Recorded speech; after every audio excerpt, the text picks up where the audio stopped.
नमस्कार दोस्तों, आज हम लोग नियंत्रण एवं समन्वय पाठ का क्वेश्चन आंसर देखेंगे। तो देखिए, पहला क्वेश्चन है, निम्नलिखित में से कौन सा पादप हार्मोन है। यहाँ 4 ऑप्शन दिया हुआ है, आपको बताना है कि इनमें से कौन सा पादप हार्मोन है। इंसुलिन जंतु हार्मोन है, थायरोक्सिन भी जंतु हार्मोन है, एस्ट्रोजन ये मादा लैंगिक हार्मोन है और साइटोकाइनिन यही है पादप हार्मोन। दो तंत्रिका कोशिका के मध्य खाली स्थान को कहते हैं। तो ये क्वेश्चन बहुत बार पूछा गया है कि दो तंत्रिका कोशिका के मध्य खाली स्थान को क्या कहते हैं? सिनेप्स कहते हैं। कोई इसका सही आंसर होगा सिनेप्स। मस्तिष्क उत्तरदायी है, तो मस्तिष्क किस काम के लिए उत्तरदायी है? ऑप्शन बहुत सारा दिया हुआ था, तो उसका ऑप्शन होगा उपरोक्त सभी। तो क्या क्या ऑप्शन था? सोचने के लिए, हृदय स्पंदन के लिए, शरीर का संतुलन बनाने के लिए। तो ये मस्तिष्क ये सारे कार्य करते हैं, इसीलिए इसका आंसर होगा उपरोक्त। क्वेश्चन नंबर 4 देखिए, हमारे शरीर में ग्राही का क्या कार्य है? ऐसी स्थिति पर विचार कीजिए जहां ग्राही उचित प्रकार से कार्य नहीं कर रहा हो, क्या समस्या उत्पन्न हो सकती है? तो क्वेश्चन पूछ रहा है कि हमारे शरीर में जो ग्राही होते हैं उसका क्या काम है, और कभी कभी ऐसा होगा कि ग्राही मान लीजिए काम नहीं करेगा सही ढंग से, तो क्या होगा?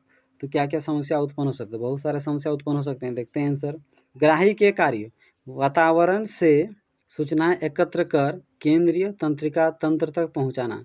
तो ग्राही का काम है वातावरण से सूचना को एकत्रित करना, इकट्ठा करना, पता लगाना और उसे तंत्रिका तंत्र तक भेजना, यानी मस्तिष्क तक, मेरुरज्जु तक भेजना। यदि ग्राही उचित प्रकार से कार्य नहीं करेगा तो सूचना मस्तिष्क तक नहीं पहुंच पाएगा। पूछ रहे अगर सही ढंग से काम नहीं करे तो क्या होगा? तो अगर ग्राही उचित ढंग से सही तरीके से काम ही नहीं करेगा तो जो वातावरण से जो सूचना एकत्र किया गया वो मस्तिष्क तक नहीं पहुंचेगा, और मस्तिष्क तक नहीं पहुंचेगा तो मस्तिष्क उसका निर्णय नहीं दे पाएगा। तो इससे क्या क्या समस्या उत्पन्न हो सकती है? जैसे मान लीजिए जीभ का ग्राही है, तो जीभ का ग्राही अगर सही ढंग से कार्य नहीं करेगा तो हम उसका स्वाद का पता नहीं लगा सकते हैं। अगर आँख का ग्राही खराब हो गया तो हम कोई चीज़ देख नहीं सकते, अंधा हो जाएंगे। इस प्रकार हमारे शरीर में बहुत प्रकार का प्रॉब्लम हो सकते हैं। क्वेश्चन नंबर 5 हम लोग पहले पढ़ चुके हैं, इसलिए क्वेश्चन नंबर 6 देखेंगे। पादप में प्रकाशानुवर्तन किस प्रकार होता है? पादप में परारोह प्रकाश की ओर मुड़कर तथा जड़ मिट्टी की ओर मुड़कर अनुक्रिया करते हैं। तो पादप में परारोह भाग यानी तना, जो पत्ते ऊपरी वाला भाग है, वो प्रकाश की ओर मुड़कर वृद्धि करते हैं तथा जड़ जमीन की ओर वृद्धि करते हैं, यानी दोनों में उल्टा होता है, विपरीत। परारोह प्रकाश की ओर वृद्धि करता है जबकि जड़ नीचे मिट्टी की ओर वृद्धि करता है।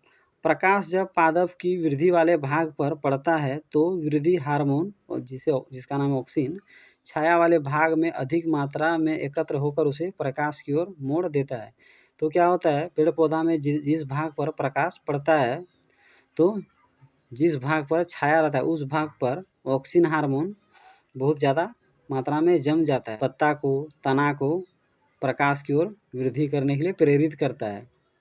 इसलिए पौधे का तने वाला भाग और पत्तियां प्रकाश की ओर मुड़ जाती है, यानी प्रकाश की ओर को मुड़ने में ऑक्सिन हार्मोन का सबसे अधिक योगदान है। तो अगर मेरा वीडियो अच्छा लगता हो तो मेरे यूट्यूब चैनल को जरूर सब्सक्राइब कर लीजिए, मेरे वीडियो को अपने दोस्तों में ज़रूर शेयर करें।